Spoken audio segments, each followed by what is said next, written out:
राजस्थान विधानसभा चुनाव में हनुमान बेनीवाल की राष्ट्रीय लोकतांत्रिक पार्टी ने 10 उम्मीदवारों का ऐलान कर दिया है। आरएलपी सुप्रीमो बेनीवाल खुद खींवसर विधानसभा सीट से चुनाव लड़ेंगे। इन 10 प्रत्याशियों में आरएलपी के 2 विधायकों को फिर से उम्मीदवार बनाया गया है।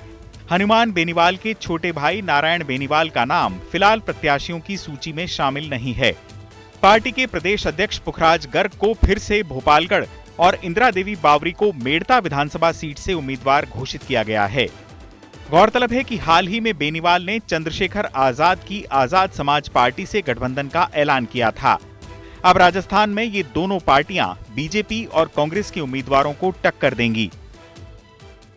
जिस तरह पिछली बार 80 लाख वोट कांग्रेस बीजेपी के खिलाफ राजस्थान के अंदर आए थे, जिस तरह का माहौल राजस्थान में रहा, भ्रष्टाचार, पेपर लीक की घटनाएं थे, बजरी माफिया का आतंक, दलितों पर अत्याचार, किसान आत्महत्याएं, नशे की बढ़ती प्रवृत्ति, इस सब में कहीं कहीं राजस्थान का युवा और किसान बदलाव की तस्वीर देखना चाहता है, उम्मीद रखता है वो। लेकिन कांग्रेस और भारतीय जनता पार्टी जो लंबे समय से शासन के अंदर है, धन बल, बाहुबल और सत्ता के बल के आधार पे वो सच्चाई को कुचलने का प्रयास कर रहे हैं। ऐसे समय में नौजवानों को संगठित होने की आवश्यकता है। बीकानेर जिले के नोखा से 2 बार विधायक रहे रेवंत राम पवार को बेनीवाल ने कोलायत से प्रत्याशी घोषित किया है। वहीं परबतसर से कांग्रेसी नेता लच्छाराम बड़ारड़ा को प्रत्याशी घोषित किया गया है। रेवंत राम पवार 3 दिन पहले तो लच्छाराम 2 दिन पहले आरएलपी में शामिल हुए थे। बेनीवाल का जोर उन मतदाताओं को अपने पाले में लेने पर है जो सत्तारूढ़ कांग्रेस और विपक्षी बीजेपी दोनों के विरोधी हैं और किसी विकल्प की तलाश में हैं। कि मैं आरएलपी का झंडा लेके आपके बीच हूं।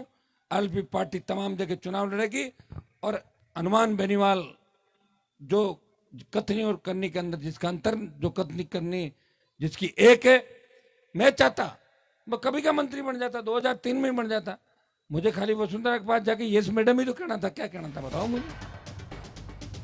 राजस्थान में यूं तो चुनाव 2 दलीय यानी बीजेपी और कांग्रेस के बीच ही होते रहे हैं, लेकिन इस बार मैदान में आरएलपी के अलावा बीएसपी, आजाद समाज पार्टी, भारतीय ट्राइबल पार्टी और आम आदमी पार्टी जैसी पार्टियां कांग्रेस और बीजेपी के समीकरण बिगाड़ने की फिराक में हैं। राजस्थान में बीएसपी पिछले विधानसभा चुनाव में 6 सीटें जीतने में कामयाब रही थी, जबकि बेनीवाल की पार्टी 3 सीटें जीतने में कामयाब रही।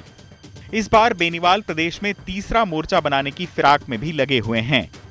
माना जा रहा है कि आरएलपी जाट बाहुल्य सीटों पर मुख्य पार्टियों को चुनौती दे सकती है। अगर राजस्थान में कोई उलटफेर हुआ तो बेनीवाल किंग मेकर की भूमिका में भी आ सकते हैं।